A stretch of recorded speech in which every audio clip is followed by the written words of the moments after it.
The history of modern Botswana is very much intertwined with the history of Sir Seretse Khama. Overcoming political resistance to his interracial marriage, Seretse became the country's first post-colonial leader and served from 1966 to his death in 1980. During his tenure, he oversaw Botswana's rapid economic development.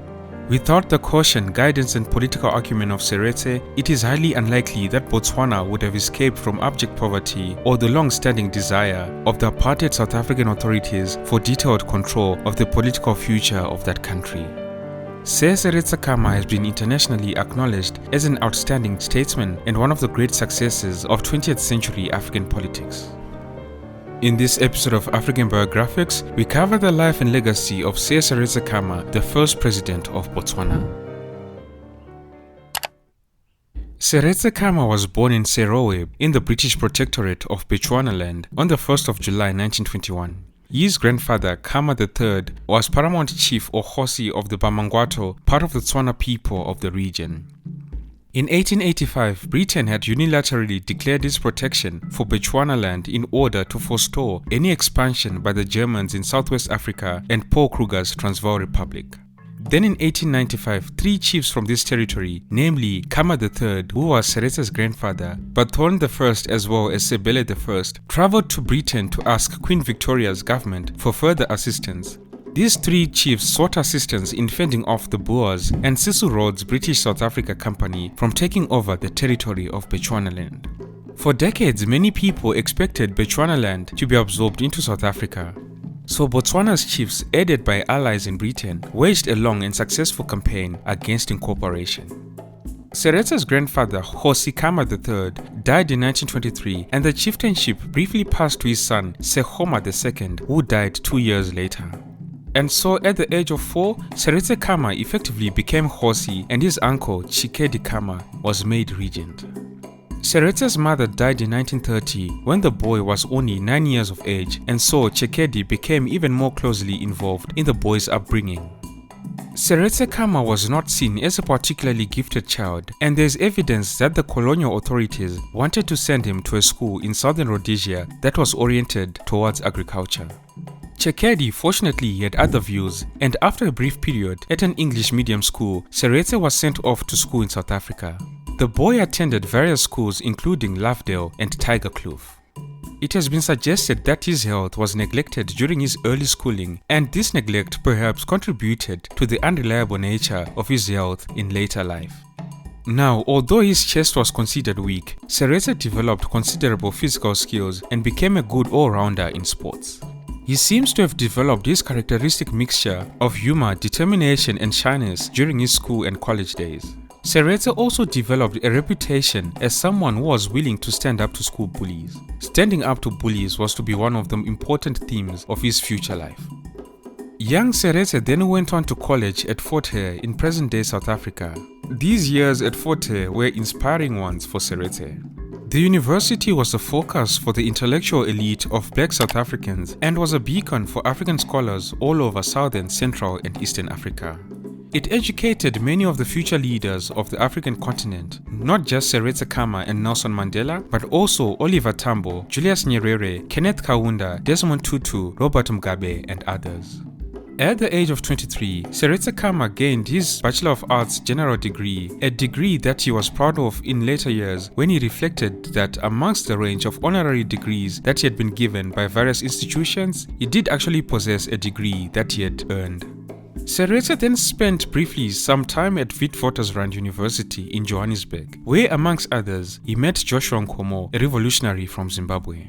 Being a student at Wits University was difficult and unpleasant in many ways. There were only a handful of black students who were not allowed to use the sports field, tennis courts or swimming pool, and were treated with contempt by some of the white lecturers. Like many of his peers, Seretse Khama wanted to pursue legal studies, and in 1945 he was sent to Balliol College, Oxford.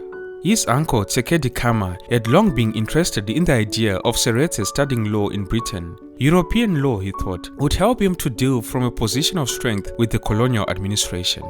Tshikedi also wanted to remove Seretse from the racial segregation and inequalities of Southern Africa, which had made his nephew bitter.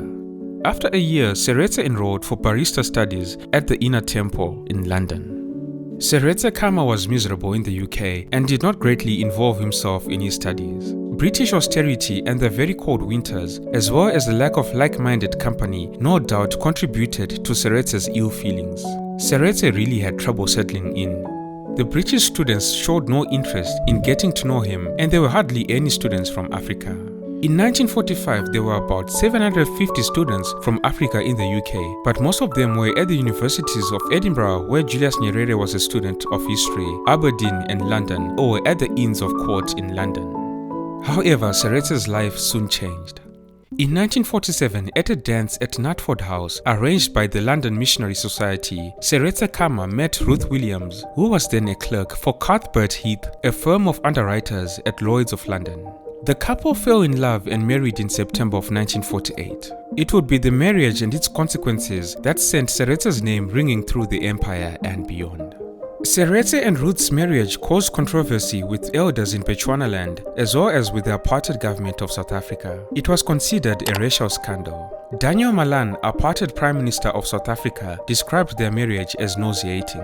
In contrast, Julius Nyerere, then a student teacher and later President of Tanzania, said that it was one of the great love stories of the world. The couple visited Bechuanaland, where Seretse's uncle expressed his dislike of the marriage. Chekedi attempted to disrupt the marriage and demanded that Seretse have it annulled. Seretse then fought hard to persuade the Bamangwato people of his continued suitability as chief despite being married to a white woman. At a series of Hotla meetings, which are a meeting of the elders, held in Serowe to discuss the marriage, Seretse's handling of the conflict between himself and his politically much more experienced uncle was adept, and he gradually won over a majority of those involved, particularly gaining support amongst the women. These Hotla meetings were held at the end of 1948 and towards the middle of 1949. On June 21, 1949, at a Hotla, Seretse was declared Hosi and his new wife was warmly welcomed. As previously mentioned, for Seretse and Ruth, the marriage brought with it a shameless display of racism from the authorities in Southern Rhodesia and in apartheid South Africa. They were fearful of the examples set by this multiracial marriage. The administrative headquarters of Bechuanaland was located in South Africa, a country that had formulated and embraced the racist theory of apartheid. As part of the legal structure of apartheid, mixed-race marriages were illegal in South Africa. The idea of a neighboring country having a prominent black politician married to a white woman was taboo to racist South Africa. So Britain felt compelled to devise a way to appease the angry South African government. This was because Britain was still heavily in debt after the Second World War, and so it could not afford to lose the mineral wealth of South Africa, especially gold and uranium, which they needed for Britain's atomic bomb projects. With this in mind, Seretse Khama was invited to London early in 1950 to discuss the constitutional position of the marriage and hence the question of chieftaincy, on the promise that he would be allowed to return to Bechuanaland. But once he was there, he was met with a parliamentary investigation into his suitability for the chieftaincy. While Bechuanaland was under its protection, Britain claimed the right to ratify any succession. Unfortunately for the British government, the investigative report concluded that Seretse was eminently fit to rule. The British subsequently suppressed this report for more than 30 years. And so Seretse Khama was prevented from returning home and was told to remain in exile. Ruth joined him in England, and the married couple lived as exiles from 1951, living in Croydon. This was an enormous personal blow to Seretse, who loved Serowe and was looking forward to establishing himself as a cattle farmer. This whole ordeal gave Seretse a lasting dislike for arbitrary government and dishonesty in public life, as well as confirming his desire to find an alternative to racial segregation. The banishment itself led to a constant state of unrest among the Bangwato. In Serowe, serious riots broke out, ending with 3 policemen dead. Police reinforcements were sent from Lesotho and Southern Rhodesia as the Bangwato territory became ungovernable. During the exile, in attempting to gain political support for his return to the protectorate, Seretse was involved with significant members of all political parties in the UK, but in particular with members of the Labour Party. He also associated with many students from Africa who were later to become important political personalities and leaders in countries to the north of Bechuanaland. As a result of his activities in London, Seretse became associated with the decolonization discussions that were taking place in the center of British political life. Seretse was also backed after 1952 when he was permanently excluded by the British from the kingship by a support committee that included intellectuals, actors, and many other people from a wider background that went beyond party politics. By 1956, the extensive international press coverage of the treatment of Seretse and Ruth Khama by successive British governments resulted in widespread protests from human rights and other humanitarian groupings. Eventually in 1956, Britain allowed them back home as commoners and private citizens. It's 6 years since the British government forbade Seretse to return to his homeland. Now he has renounced the chieftaincy forever, and at last the ban is lifted. What the British did not expect was the political acclaim that 6 years of exile had given Seretse back home. Seretse Khama was seen as a nationalist hero. When he was back in Bechuanaland, he briefly tried his hand at cattle farming and local politics, but many saw him as being out of touch with current affairs. His health, which had bothered him as a child already, was growing worse, and in 1960 he was diagnosed with diabetes. This setback did not prevent him from making a political comeback, however. Soon afterwards, he became the leader of the Bechuanaland Democratic Party, the PDP, which drew large support from both progressive and conservative circles. High on Seretse Khama's agenda was the need for democratic self-government, and he pushed the British authorities hard for independence.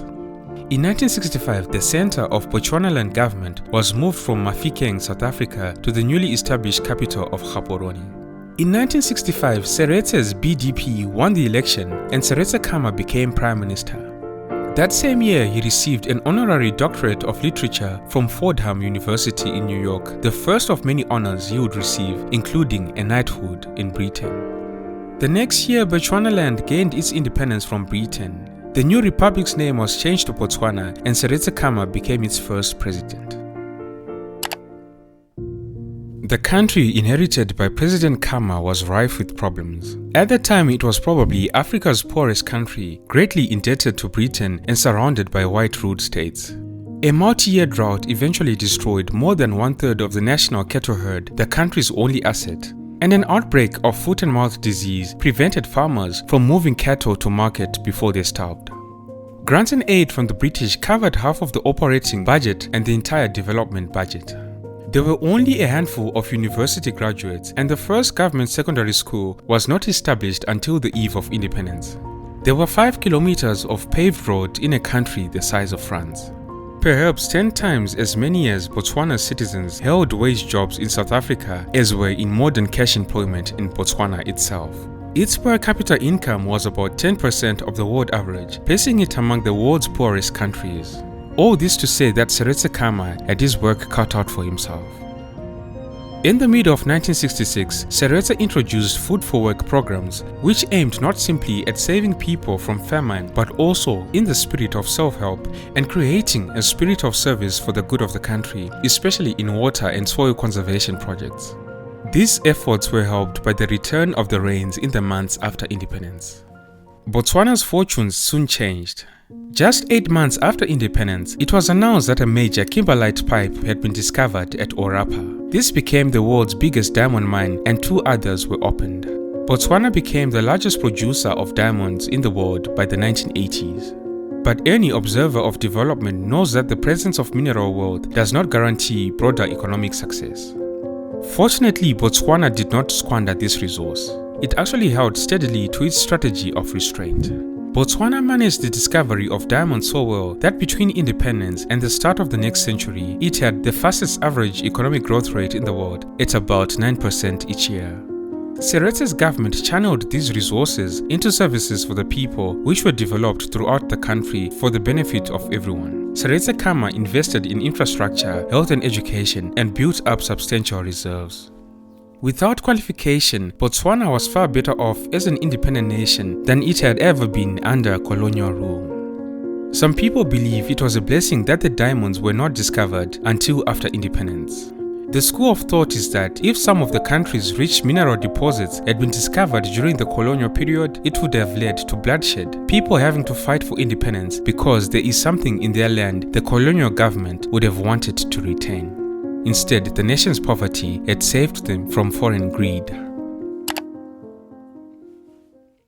As Botswana progressed, Seretse Khama was also able to turn more of his attention to foreign policy, finding key early allies in Presidents Kenneth Kaunda of Zambia and Julius Nyerere of Tanzania. In his final decade, Seretse played an increasingly prominent role as a Pan-African statesman. He was one of the frontline presidents who negotiated the future of Zimbabwe and Namibia. In the face of the terrorist activities of the Ian Smith regime in Rhodesia in particular, the Botswana Defence Force was created to guard Botswana's borders, protecting growing numbers of refugees as well as the citizenry. During this period, Seretse Khama articulated a clear vision for the future of Southern Africa after colonialism and apartheid as being a peaceful, democratic and prosperous region. He was thus the key founder of what was then called the Southern African Development Coordination Conference, now the Southern African Development Community (SADC). The rigors of constant travel for international negotiations leading up to the independence of Zimbabwe finally exhausted Seretse Khama, but he had the final satisfaction of witnessing both the independence of Zimbabwe and the launching of the Southern African Development Coordination Conference, both in April of 1980.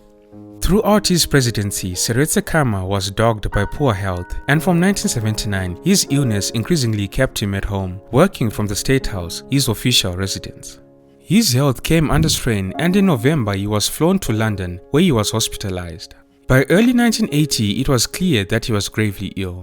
He became so ill that his wife, Ruth, rushed him to London for specialist care, where he was diagnosed as suffering from the advanced stages of cancer of the abdomen. There in London, they were told that Seretse would never recover. Seretse and Ruth flew home so that he could take his last breath in Botswana. There he died in the morning of 13 July 1980. He was only 59 years old. The memorial service for Seretse Khama was attended by 20,000 people as well as by many heads of state, including Samora Machel of Mozambique, King Moshoeshoe of Lesotho, Julius Nyerere of Tanzania, and the Reverend Kenan Banana of Zimbabwe. After the service, Sir Seretse Khama was taken to the Khama burial ground in Serowe at the top of the hill by the Khotla to be buried alongside the graves of Khama III, his father Sekhoma II, and his uncle Chikedi Khama. Sir Seretse Khama is considered as one of the great African patriots, a man renowned for the manner in which he put the dignity and well-being of his people above all other considerations. His legacy lives on. Don't forget to like and share the video if you enjoyed it. Thank you all for tuning in. This has been Tatenda for African Biographics. Until next time, cheers. Have a good one.